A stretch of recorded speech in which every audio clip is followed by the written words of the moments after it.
예전에는 은퇴 이후의 삶은 다 비슷해질 거라 생각했습니다. 그런데 70세 가까워진 분들까지 만나보니 그 생각이 완전히 바뀌었습니다. 차이는 나이가 아니라 은퇴 후 첫 3년을 어떻게 보냈느냐에 있었습니다. 같은 시기에 은퇴한 두 분이 있었습니다. 한 분은 지금 활기차게 지내시고 한 분은 하루하루가 힘들다고 하십니다. 그 차이가 뭘까 곰곰이 생각해봤습니다. 둘 다 건강도 비슷했고 경제적으로도 큰 차이가 없었습니다. 그런데 은퇴 후 처음 3년 동안 한 선택이 달랐습니다. 여러분을 지켜보다 보니 한 가지 공통점이 보였습니다. 은퇴 후 3년 안에 새로운 리듬을 만든 분들은 지금도 잘 지내시고 그냥 흘려보낸 분들은 지금도 힘들어하십니다. 어느 철학자가 이런 말을 했습니다. 인생의 전환점은 한순간이 아니라 그 이후 천천히 쌓인 선택들이 만든다. 오늘은 은퇴 후 3년이 왜 중요한지 그리고 이 시기에 무엇을 해야 하는지 이야기해 보려 합니다. 시니어 품격학교 함께 공부하실 분은 구독해 두셔도 좋습니다. 작년에 만난 65세 한 분이 이런 말씀을 하셨습니다. 은퇴하고 1년은 쉬었어요. 2년째는 뭘 해야 할지 몰라서 그냥 보냈고요. 이제 3년째인데 이게 제 인생인가 싶어요. 그 말을 듣는 순간 가슴이 좀 아팠습니다. 등장인물은 가명이며 사례는 여러 상담 관찰 경험을 바탕으로 재구성했습니다. 67세 김철수 씨 이야기입니다. 직장생활 35년 부장으로 퇴직했습니다. 은퇴 전에는 매일 아침 6시 30분에 일어나 출근 준비를 했습니다. 회사에서는 팀원들이 그를 찾았고 그는 늘 바쁘게 움직였습니다. 퇴직금도 괜찮았고 국민연금도 나왔습니다. 은퇴 첫날 김 씨는 이렇게 생각했습니다. 이제 좀 쉬어도 되겠지. 하고 싶었던 것들 하면서 살면 돼. 처음 한 달은 정말 좋았습니다. 늦잠도 자고 낮에 드라마도 보고 친구들 만나 술도 한잔했습니다. 그런데 3개월쯤 지나니까 뭔가 허전하더랍니다. 아침에 눈을 떠도 할 일이 없습니다. 예전엔 출근 준비하느라 정신 없었는데 이젠 9시가 돼도 집에 있습니다. 친구들도 처음엔 자주 만났는데 점점 만남이 줄어들었습니다.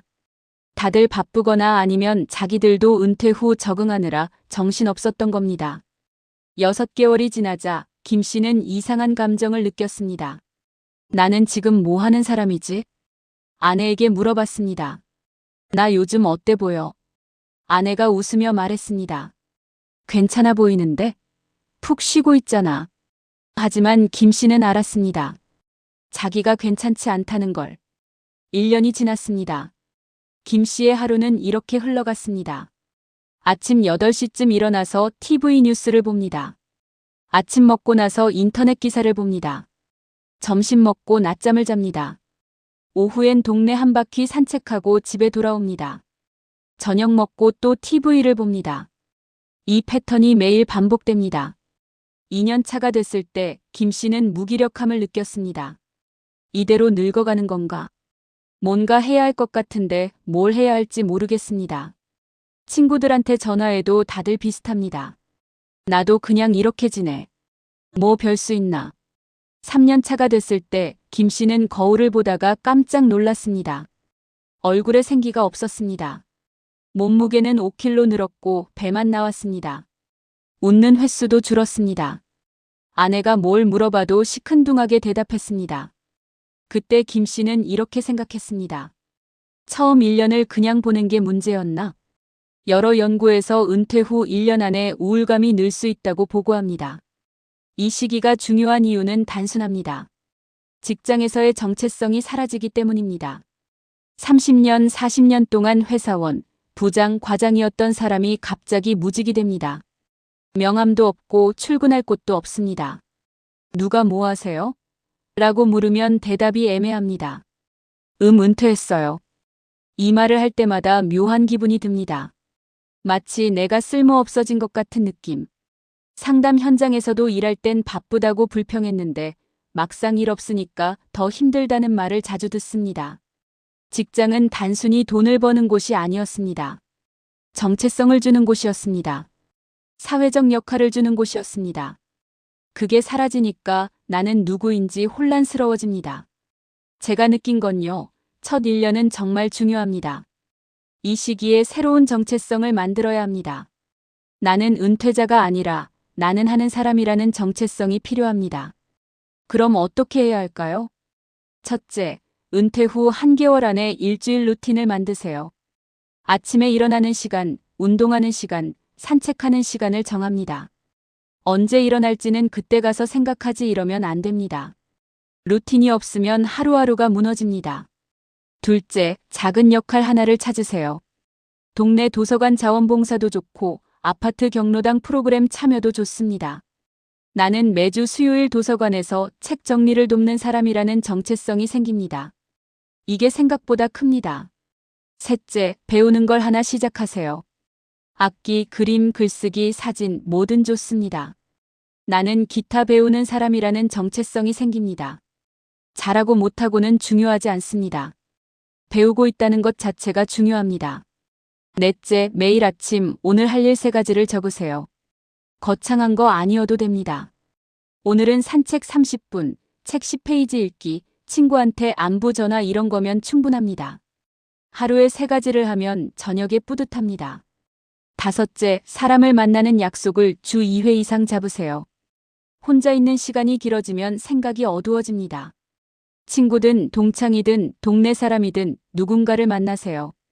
여섯째, 은퇴 전 직장 명함을 버리세요. 이게 상징적이지만 중요합니다. 명함을 계속 갖고 있으면 과거에 매달리게 됩니다. 과거를 놓아야 새로운 정체성이 들어옵니다. 일곱째, 아내와 새로운 대화 주제를 만드세요. 예전엔 회사 이야기를 했다면 이젠 다른 이야기가 필요합니다. 오늘 산책하면서 본 풍경, 요즘 읽는 책, 다음 주 가고 싶은 곳 이런 이야기를 나누세요. 대화 주제가 사라지면 관계도 무너집니다. 김철수 씨 같은 분들이 많습니다. 은퇴 후 첫 1년을 그냥 쉬면서 보내고 나중에 후회합니다. 쉬는 건 좋은데 무작정 쉬면 안 됩니다. 쉬면서도 작은 구조를 만들어야 합니다. 그 구조가 나를 지탱해 줍니다. 등장인물은 가명이며 사례는 여러 상담 관찰 경험을 바탕으로 재구성했습니다. 64세 박영애 씨 이야기입니다. 은퇴 전 박 씨는 사람을 많이 만나는 사람이었습니다. 회사 동료들과 점심도 먹고 퇴근 후엔 친구들과 차도 마셨습니다. 주말엔 등산 모임도 나갔습니다. 은퇴하면 더 자유롭게 사람들 만날 수 있겠다고 생각했습니다. 그런데 막상 은퇴하고 나니 상황이 달랐습니다. 처음엔 친구들이 자주 연락했습니다. 영희야, 요즘 어때? 우리 밥 한번 먹자. 박 씨도 기분 좋게 만났습니다. 그런데 6개월쯤 지나니까 연락이 뜸해졌습니다. 친구들도 각자 바쁜 일이 있었고 만나도 이야기가 예전 같지 않았습니다. 예전엔 회사 이야기, 직장 고민을 나눴는데 이젠 그런 공통 주제가 없었습니다. 1년이 지나자 박 씨는 친구들과의 연락이 한 달에 한 번으로 줄었습니다. 등산 모임도 나가지 않게 됐습니다. 나만 시간 많고 다들 바쁜데 내가 계속 나가는 게 패 끼치는 것 같아. 이런 생각이 들었습니다. 2년 차가 됐을 때 박 씨는 하루 종일 아무도 안 만나는 날이 많아졌습니다. 남편은 아직 일하고 있어서 낮에 집에 없습니다. 자식들은 각자 바쁩니다. 전화해도 엄마 나 바빠. 나중에 전화할게 이런 말만 듣습니다. 박 씨는 점점 혼자 있는 시간이 길어졌습니다. 혼자 밥 먹고 혼자 TV 보고 혼자 잠듭니다. 3년 차가 됐을 때 박 씨는 사람 만나는 게 부담스러워졌습니다.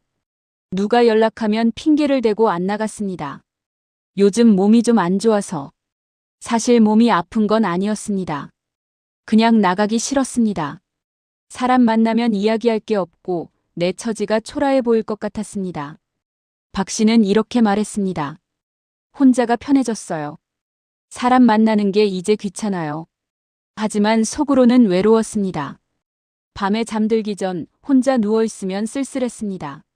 나는 누구한테도 필요 없는 사람이구나. 이런 생각이 들었습니다. 상담 현장에서도 관계는 부담인데 외로움은 크다는 말을 자주 듣습니다. 은퇴 후 2년 차는 관계가 재편되는 시기입니다. 직장 동료와의 관계는 자연스럽게 끊어집니다. 매일 보던 사람들을 이제 안 봅니다. 친구들과의 관계도 변합니다. 예전엔 직장이라는 공통주제가 있었는데 이젠 없습니다. 가족과의 관계도 달라집니다. 예전엔 내가 바빠서 자주 못 봤는데 이젠 시간은 많은데 가족은 바쁩니다. 이 시기에 관계를 재구성하지 않으면 고립됩니다. 제가 느낀 건요. 2년 차에는 새로운 관계를 만들어야 합니다. 예전 관계를 유지하는 것도 중요하지만 새로운 관계가 더 중요합니다. 그럼 어떻게 해야 할까요? 1단계 관계를 3가지로 분류하세요. 유지할 관계, 정리할 관계, 새로 만들 관계. 모든 관계를 다 유지하려고 하면 힘듭니다. 정리할 관계는 과감히 정리하세요. 만나도 피곤한 사람, 나를 무시하는 사람, 부정적인 사람은 만나지 않아도 됩니다. 2단계 새로운 커뮤니티에 들어가세요. 노인복지관, 문화센터, 동호회, 자원봉사 모임 뭐든 좋습니다. 처음엔 낯설고 어색합니다. 하지만 3개월만 나가면 익숙해집니다. 거기서 만난 사람들은 나와 비슷한 시기를 보내는 사람들입니다. 공감대가 생깁니다. 3단계 약한 유대를 많이 만드세요. 친한 친구 1명보다 가볍게 인사하는 사람 10명이 나을 때가 있습니다. 동네 산책하면서 만나는 사람들, 복지관에서 보는 사람들, 이런 약한 유대가 중요합니다. 안녕하세요 한마디만 나눠도 외롭지 않습니다. 4단계 온라인 관계도 활용하세요. 요즘은 시니어들도 카카오톡, 밴드를 많이 씁니다. 동창회 단톡방, 취미 모임 밴드, 이런 곳에 들어가세요. 직접 만나지 않아도 연결되어 있다는 느낌이 듭니다. 5단계 배우자와의 관계를 재정립하세요. 은퇴 후 배우자와 보내는 시간이 엄청 늘어납니다. 예전엔 하루에 3시간 정도 같이 있었다면 이젠 15시간 같이 있습니다. 이게 부부관계를 긴장시킵니다. 서로 각자의 공간과 시간이 필요합니다. 남편은 남편대로 모임이 있고 아내는 아내대로 활동이 있어야 합니다. 24시간 붙어 있으면 답답합니다. 6단계 자식들에게 기대를 낮추세요. 자식들은 바쁩니다. 일하고 애 키우고 자기 인생 살기도 벅찹니다. 왜 나한테 전화 안 해? 이렇게 섭섭해하지 마세요.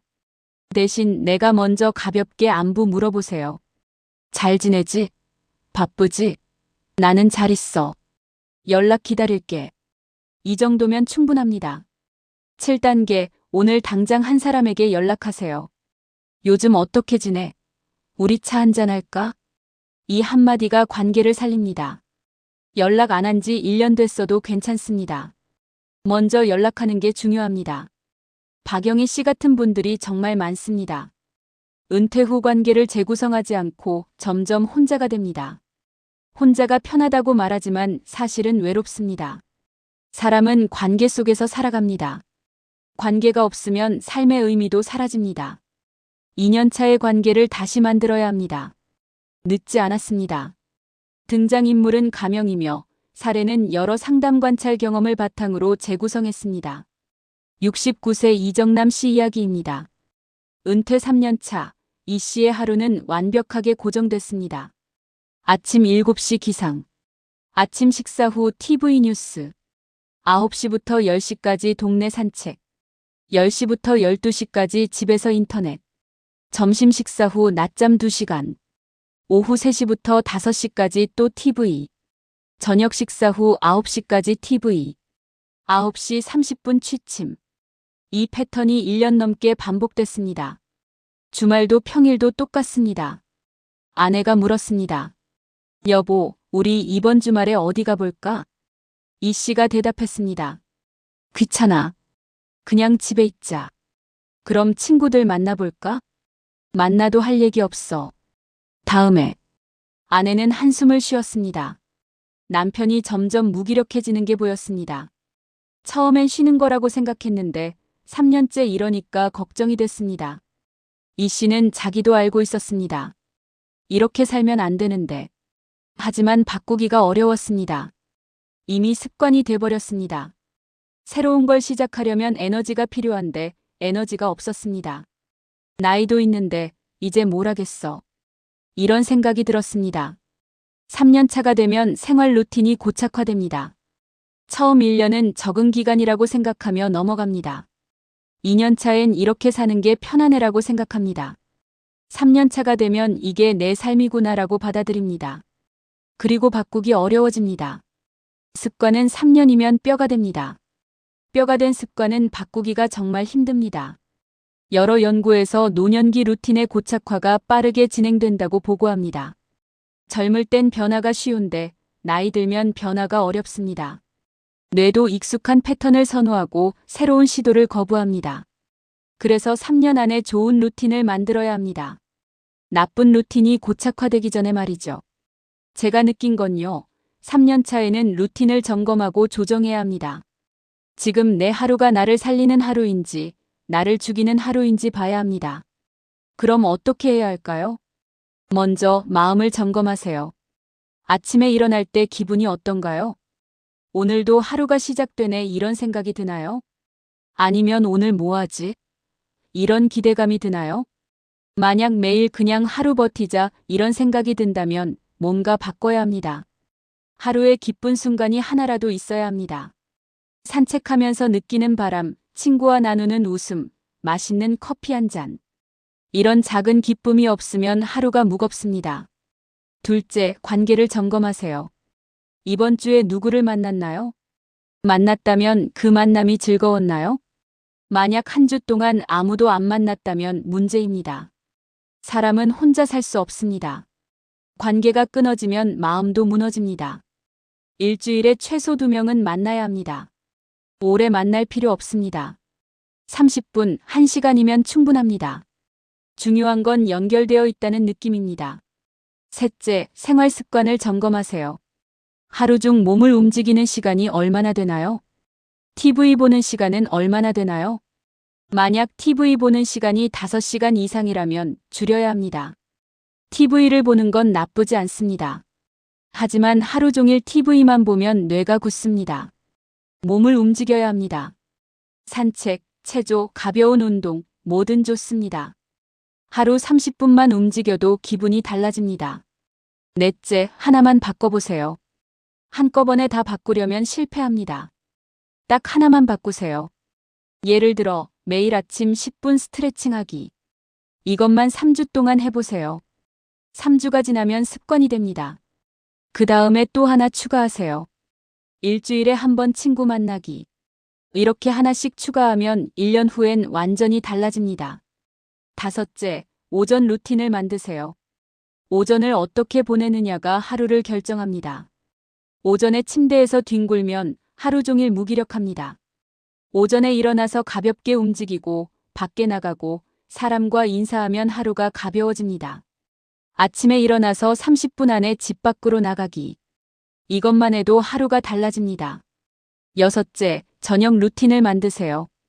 저녁 9시 이후 시간을 어떻게 보내나요? TV 보다가 그냥 자나요? 저녁 시간을 활용하세요. 일기 쓰기, 책 읽기, 가족과 대화하기, 내일 계획 세우기.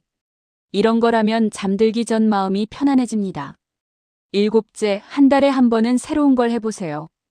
가보지 않은 동네 산책, 먹어보지 않은 음식, 처음 가는 카페. 작은 변화가 뇌를 깨웁니다. 똑같은 일상만 반복하면 뇌가 잠듭니다. 새로운 자극이 필요합니다. 이정남 씨 같은 분들이 정말 많습니다. 3년이 지나면 루틴이 굳어버립니다. 그리고 이제 늦었어.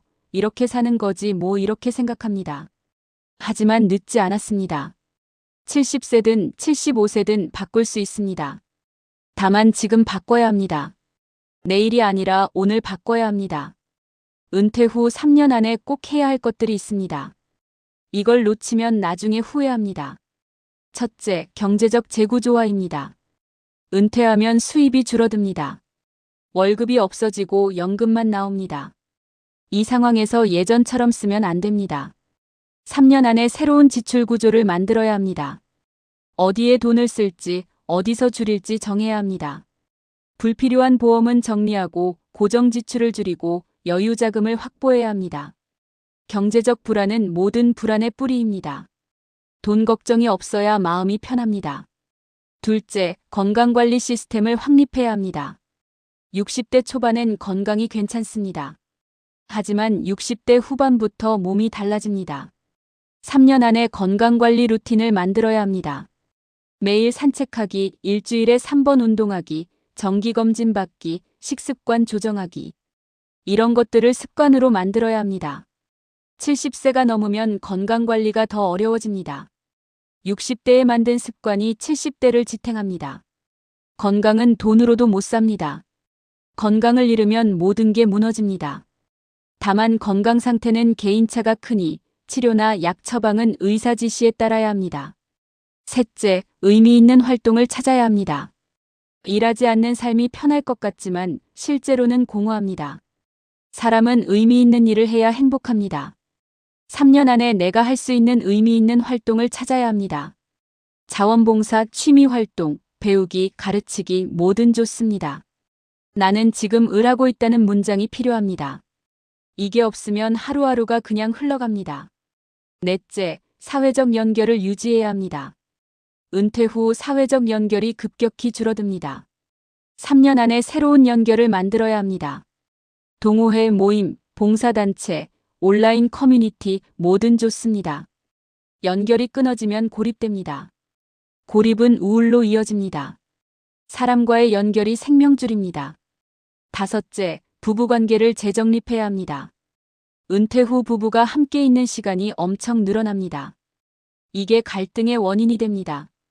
왜 맨날 집에만 있어? 당신은 왜 자꾸 나가래? 이런 싸움이 생깁니다. 3년 안에 서로의 공간과 시간을 존중하는 방법을 찾아야 합니다. 같이 있되 각자의 시간도 있어야 합니다. 여섯째, 디지털 적응을 해야 합니다. 요즘 세상은 디지털입니다. 은행 업무, 병원 예약, 물건 주문 다 온라인으로 합니다. 3년 안에 스마트폰, 인터넷 사용에 익숙해져야 합니다. 처음엔 어렵지만 배우면 편합니다. 디지털을 못 쓰면 점점 소외됩니다. 일곱째, 작은 목표를 세워야 합니다. 앞으로 1년 동안 뭘 하고 싶은가? 이 질문에 답할 수 있어야 합니다. 목표가 없으면 방향이 없습니다. 목표는 거창하지 않아도 됩니다. 1년 동안 책 12권 읽기. 매달 새로운 동네 한 곳 가보기. 손자한테 편지 12통 쓰기. 이런 작은 목표가 하루의 의미를 줍니다. 은퇴 후 3년은 정말 중요합니다. 이 시기를 어떻게 보내느냐에 따라 60대 후반, 70대, 80대가 결정됩니다. 3년 안에 좋은 습관을 만들면 그 습관이 나를 살립니다. 3년 동안 그냥 흘려보내면 그 대가를 나중에 치릅니다. 지금이 중요합니다. 오늘이 중요합니다. 내일부터가 아니라 오늘부터입니다. 오늘 이야기를 정리하면 이렇습니다. 첫째, 은퇴 후 첫 1년은 새로운 정체성을 만드는 시기입니다. 나는 누구인가? 라는 질문에 답해야 합니다. 둘째, 2년 차는 관계를 재편하는 시기입니다.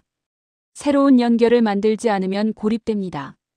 셋째, 3년 차는 생활 루틴이 고착화되는 시기입니다.